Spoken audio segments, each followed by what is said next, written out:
2017, the media is full of stories about robots taking over our jobs. But how likely is that really? How will we make money in the future, and what might our jobs and workplaces look like? And how will people whose jobs are replaced survive? I'm Megan Whelan, and this is Great Ideas. Last season, we looked at the revolutionary ideas of the past. This time round, we're asking what the great ideas of the future will be. We'll look at leisure and families and what's happening to our biggest city. This episode, though, the future of work. I'm joined by three knowledgeable people from AUT, and I've asked them to tell us their first job. Oh, hi, Megan. My name's Dave Parry. I'm the head of Department of Community Science, and my first job was actually being a chambermaid in London. Kia ora.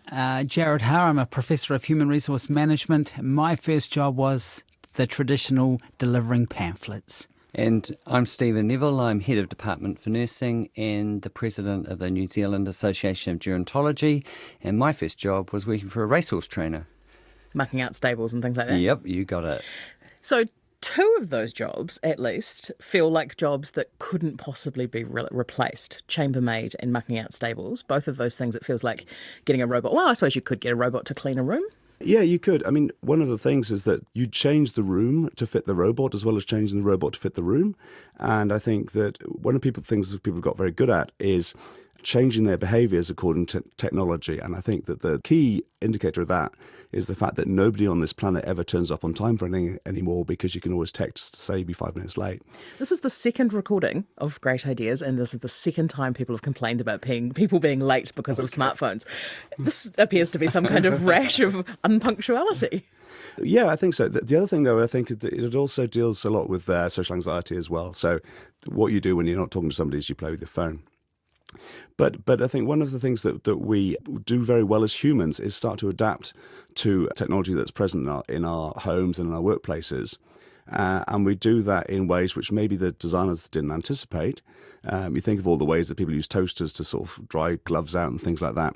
Possibly not a great idea, but people do it. And so if we had a robot chambermaid, for example, then assuming the price of the room goes down by enough, then yeah, sure, you could have a room that would sort of effectively self-clean itself if that's something that you wanted.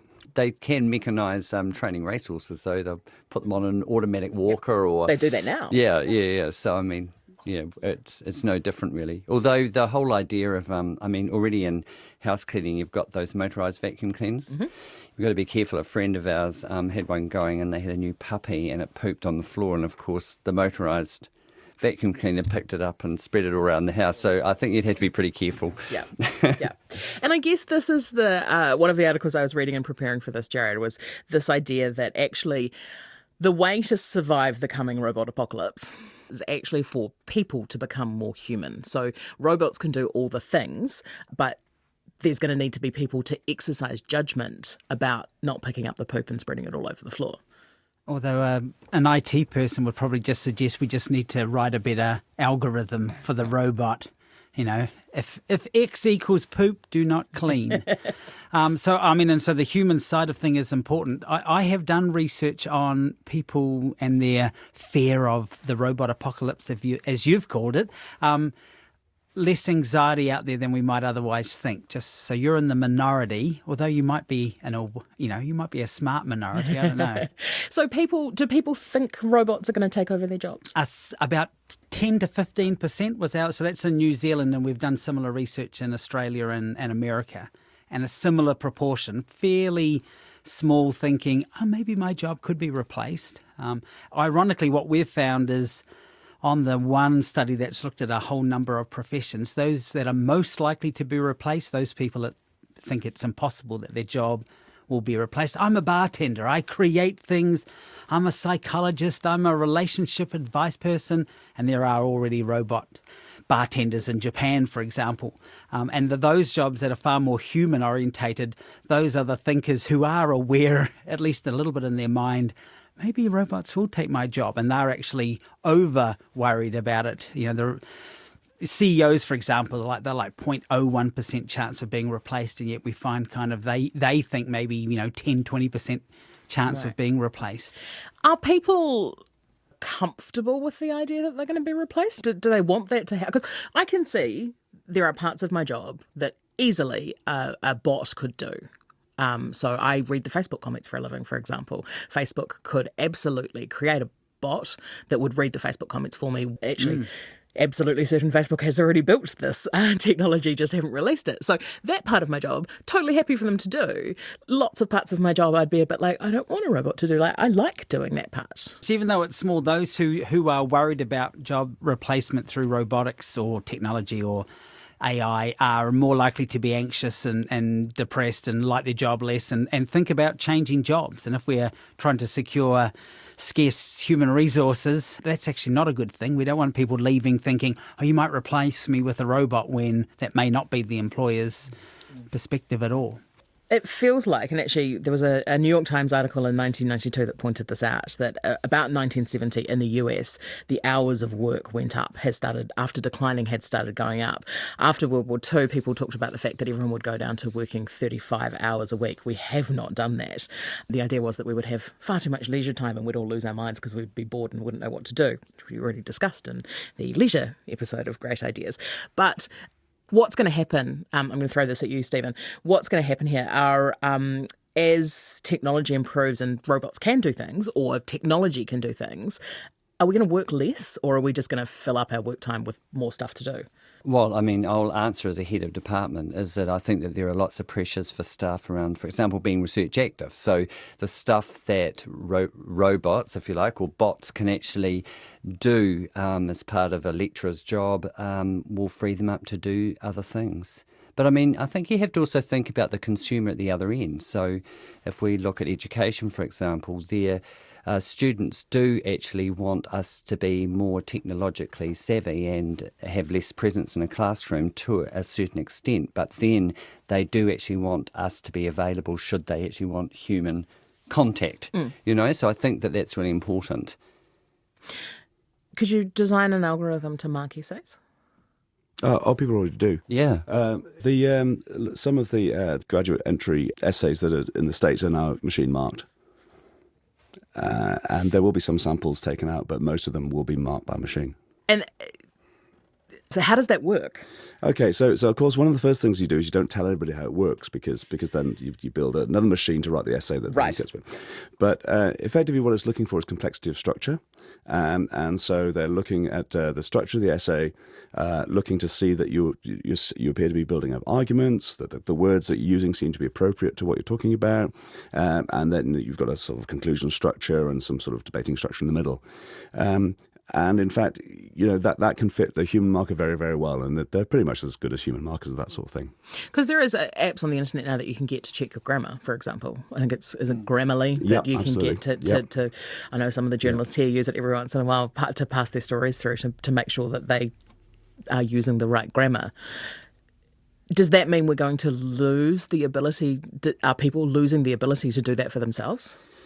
It's interesting. I mean, this is something that has sort of been focused on. I mean, one of the issues that we've had looking at people using search engines, for example, is that search engines have got better and better at sort of taking what you write and sort of answering what you mean, and that of course then degrades the quality of the questions that you're asking. If you never get punished for asking a silly question, then you keep asking them.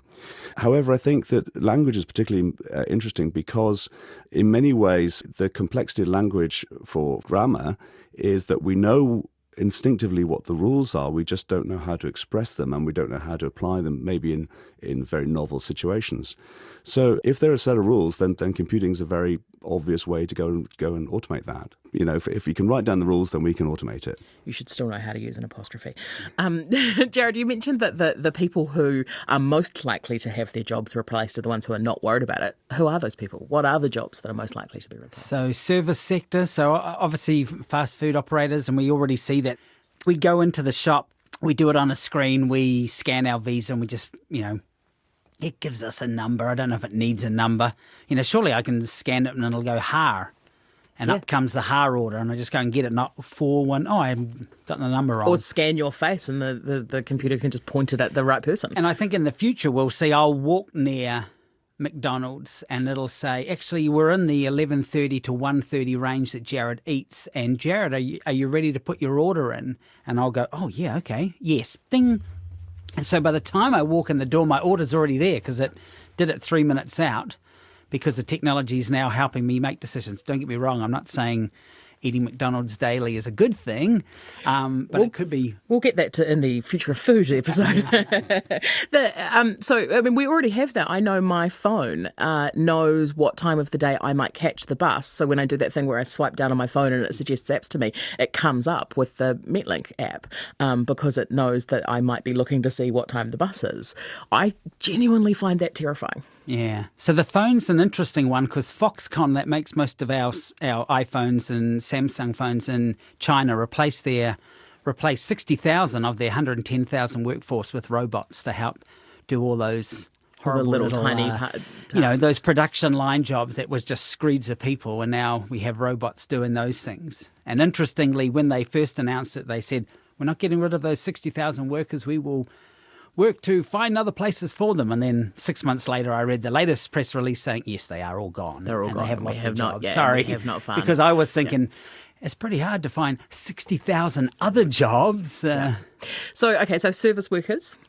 Yes, so production lines, service workers, food. I think, food could at least be, portions of food could be sped up. And if you think about fast food, we might have the store manager might be the only employee, and that might be a computer tech person who makes sure the technology is doing everything. Stocks get low, gets automatically ordered, and the automatic robot driver picks it up, and the automatic robot loads it in the storage facility, brings it out. So there's no drivers there, there's no cook, there's no hardly anybody. But someone is going to need to be able to fix the robots. Well, those computer IT engineer people will tell us that they'll never break down. Anyone who's had a smartphone knows that that's not at all true. Okay, but what happens, Stephen, to the people who lose their jobs, the 60,000 people who lost their jobs in the iPhone factory? What happens to them in this future?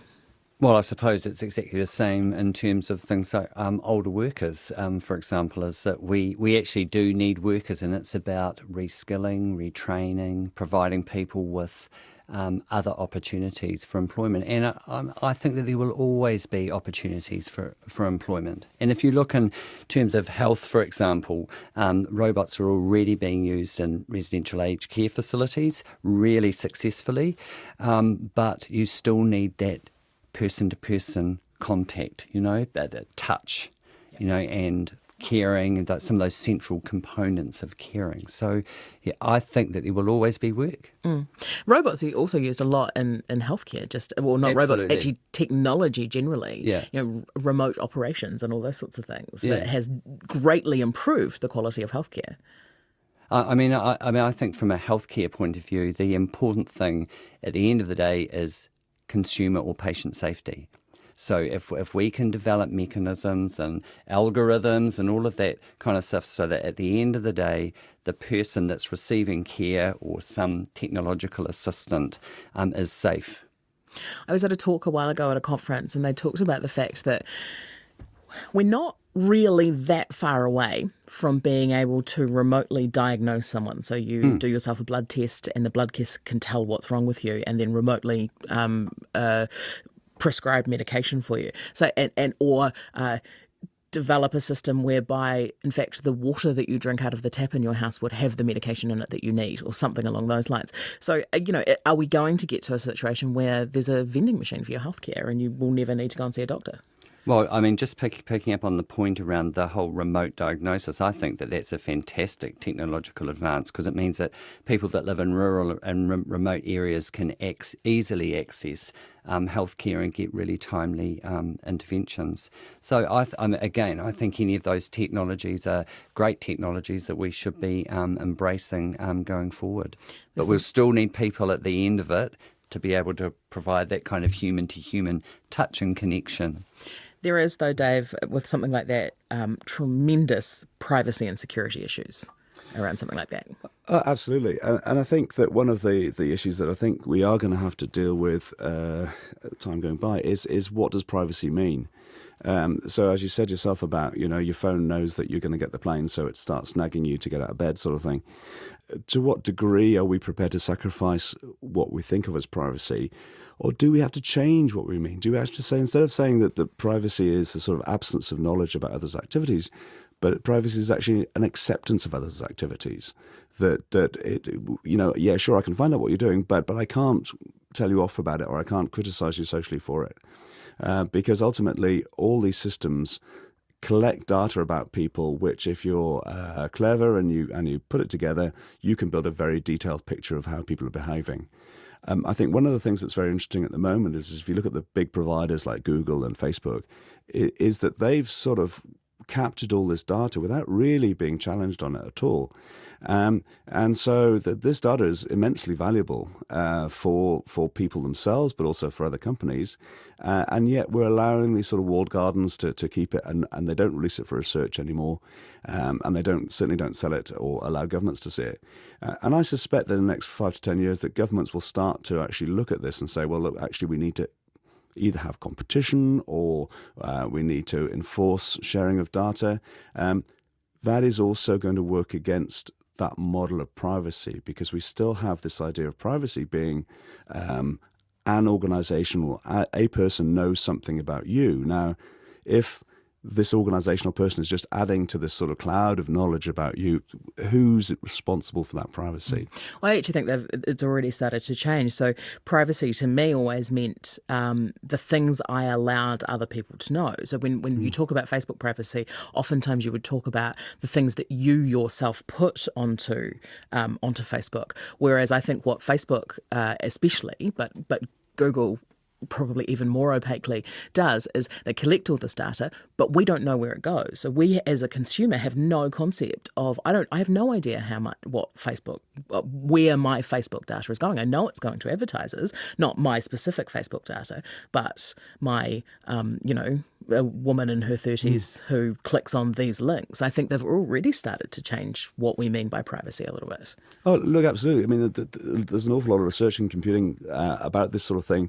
But if you go, there's a website called Apply Secret Source, which is University of Cambridge source, and they build a profile of you based on your Facebook likes and followings. Nothing about what you yourself have declared. It's entirely about your behaviour on Facebook. It's not I actually great. did it, and it was terrifyingly accurate. I think that one of the things that keeps coming out with this sort of, I suppose, computational behaviour study is that people are relatively predictable. And that one of the things that's certainly happened, for example, with things like loyalty cards in supermarkets, is the deals have got much, much worse in the last 5 to 10 years. And one of the reasons is they can identify you from your shopping basket.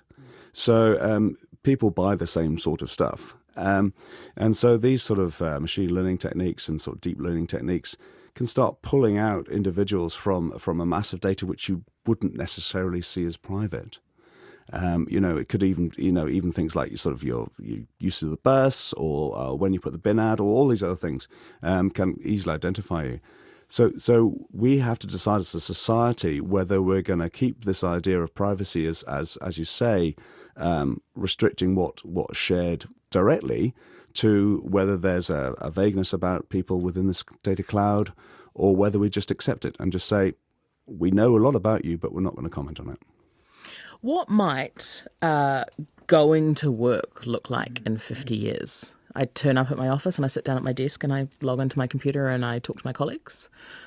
And then you're fired because the server does a sweep every Friday and they go, actually, in the last 5 days, you've spent 4.5 hours in total with your fingers on the keyboard working. And we notice that you spend so much time clicking on non-work related activities that you're not a productive member of staff and we're letting you go. Because that's what I was thinking with all this data there. I was thinking, in an organisational setting, there are, productivity issues. It might go the other way, and it might say to academics working 60 plus hours a week, it might say, Jared, we're freezing you out of your laptop for the next 24 hours. You're at risk of burnout according to the health professional algorithm but trying to look after your well-being. So that might be a positive outcome. Yeah, I mean, some people have that sort of thing on their computer already. So apps like where it won't let you get into your social media for an hour so you can actually get some work done, or apps that remind you to take a micro pause every 2 hours that says stand up and walk around your office so that you don't fall asleep or, your limbs don't fall off. So we already have a bit of this. But there's a real dark side to this, is your boss could literally track your eye movements to see where you're looking at the day. And if you're not looking at your screen, you get fired. Well, I mean, as a boss, I don't actually care or mind what or how or where staff work as long as they actually do the work. But equally, I think in the future our workplaces will look different. I think I was reading somewhere recently whereby by day a workplace might be like an office, and by night it changes its function into something else, and the desk disappears, and it becomes, I don't know, A nightclub. Yeah, bar or whatever, I mean, some workplaces do that anyway, regardless. Yeah, that's right. But so Jared, I think you said that there'll be lots more sharing spaces. We won't turn up to work. Dave, we won't turn up to work in our office because so many people will work remotely. So many people will work, down at their local cafe or at home, and there'll be lots more shared spaces. Absolutely. I mean, I think, first of all, it's enormous cost building offices and having people in them for sort of maybe a third of the 24 hours. We've also got clearly transport issues. There's no point thinking autonomous vehicles are going to solve anything if everybody still needs to get to work at 9 o'clock. And I think that we will start to be able to move and have the same sort of connectivity anywhere that we are. And if you look at the younger generation, really there's no difference between the way that they communicate with texting or messaging and face-to-face communication. They're able to distinguish between the formal methods of communication and just informal chat and just sort of shooting the breeze sort of thing. So that idea of needing to go to the office in order to sort of find out what other people are thinking and be able to collaborate and be able to work on something is really going to go. I don't think that we'll see these offices as they are in the next 50 years simply because they'll be too expensive, and people will be saying, well, why do I have to come here when I can do the job equally well on my beach house or whatever? I mean, I think that's a really important point, because I think that a workplace needs to suit the personality of the worker. If you want the best productivity from a worker, you need to provide a workplace that's appropriate for them. And if you think about wanting to engage parents, for example, with young children, being able to have flexible working times and places for them, I think it's really important, and exactly the same for older workers. There is no doubt that we are going to need people to work longer. And so I think we need to accommodate all of the different personality working styles. As a baby boomer, I like to come to the office every day. That is the way that I'm most productive. I'm not productive at home. But I have staff that much prefer to work at home, and they get a lot more done. So I think we should be flexible. There's a bunch of infrastructure required there, though. Everyone's got to have really good internet access. Everyone's got to have a decent laptop. Everyone's got to have all those sorts of things. So we've got to make sure that there's sort of, if people are going to be able to work at home, at the very least, good internet access. Oh, look, absolutely. I mean, internet access is not yet officially a human right, but it's not very far off being that. I think I'd be very surprised if in New Zealand within the next 5 to 10 years it's not seen as a basic component of citizenship. So that's really, that's a technical problem. We can solve those technical problems. I think far more difficult will be the fact that you have to have attention at work, and if you are at home, then of course you've got to put the cat out and you've got all the other things as well. And I think the other thing will be that social isolation. And I think that if you choose to work at home, that's one thing. But if you're forced to work from home, I think that there will be people who have a great deal of issues with that in terms of their social life, in terms of their sort of feeling valued in society. One of the things we talked about in the Future of Leisure episode was whether or not work and play are antithetical. And you're all academics, so I suspect you all love your jobs very much and feel like you do spend a lot of time playing at work.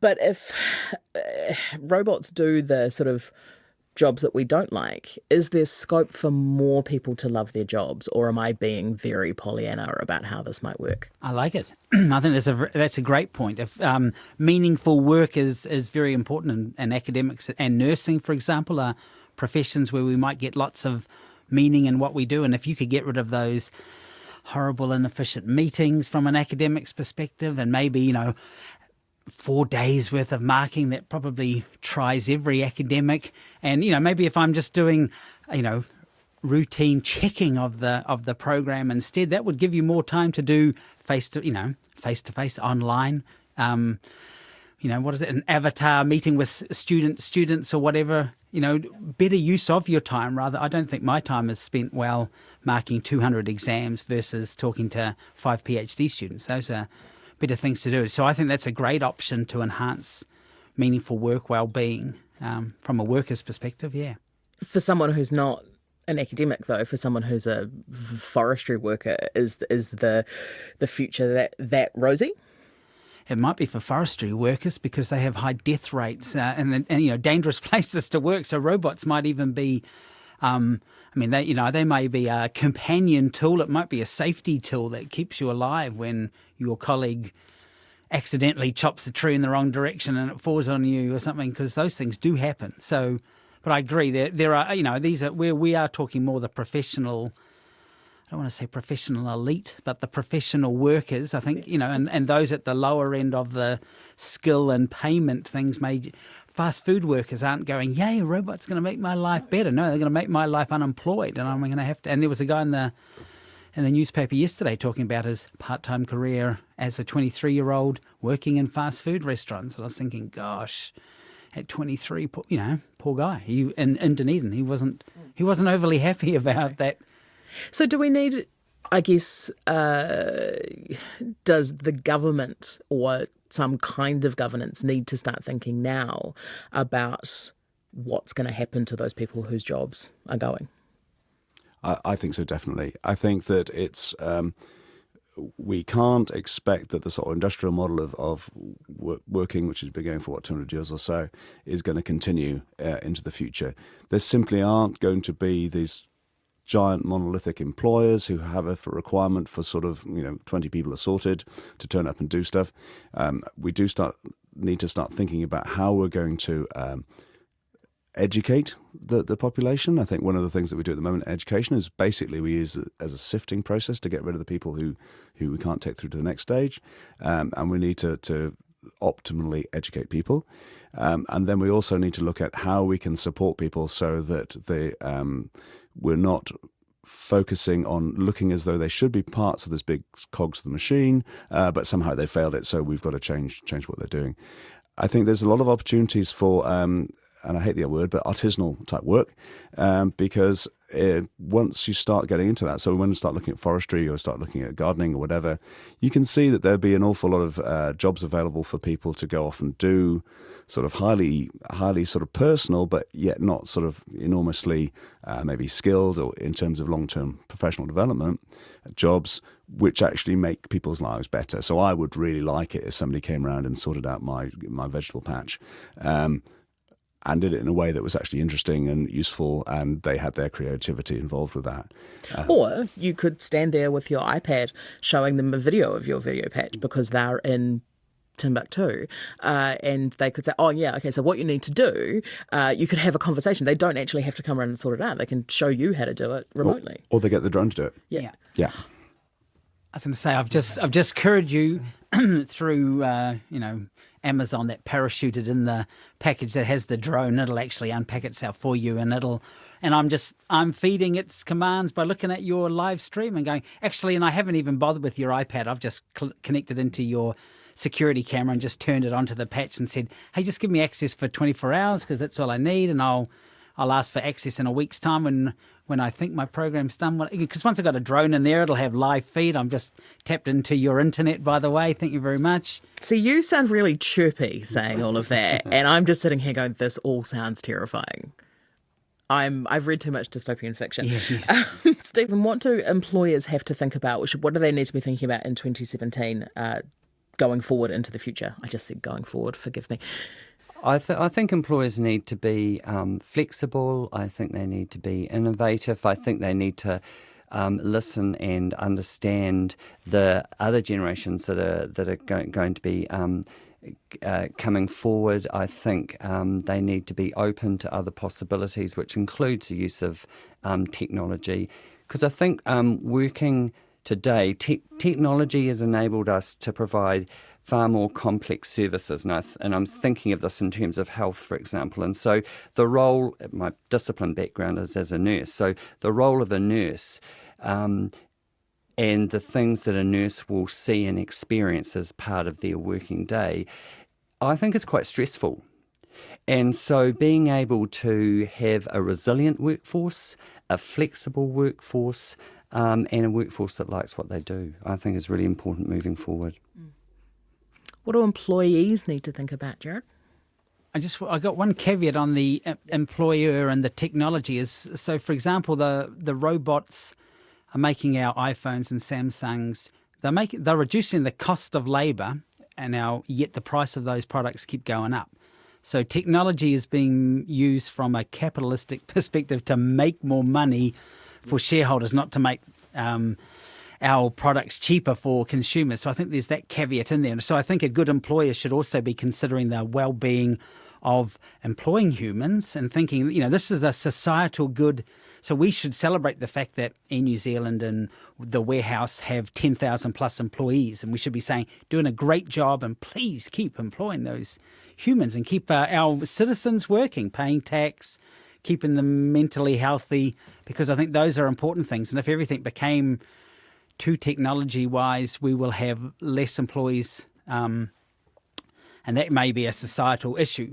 What do employees need to do? I think embracing technology, ironically, is not fight against it, but embrace it. And I think one of the good things in the education system now, trying to bring coding in for young people, I think this is a natural thing. So I could be an HR person who does, who can code. And my 9-year-old over there, I'm hoping that one day his love of technology and coding might provide him employment, might provide him to do something he loves, whether it's forestry or gardens or whatever, and doing it with an IT bent. So yeah, I will say this is the first time I've ever recorded something with a 9-year-old in the studio playing on his iPad, which is just totally the sign of the future. Hey, he hasn't made a noise. What does the 9-year-old need to think about?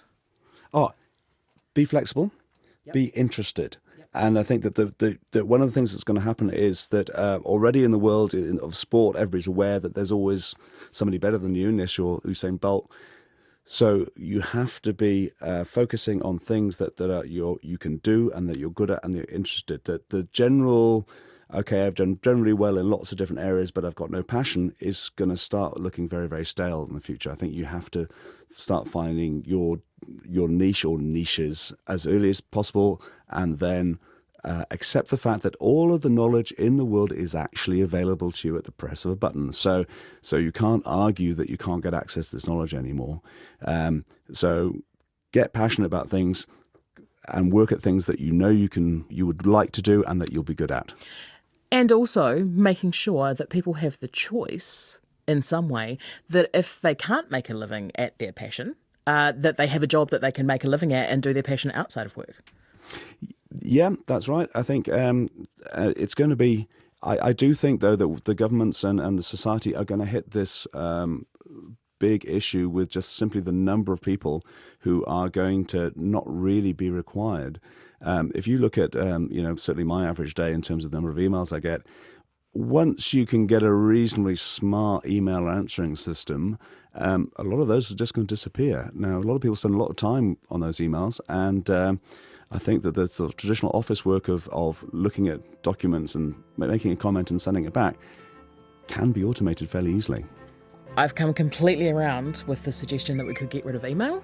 I no longer believe any of those dystopian stories.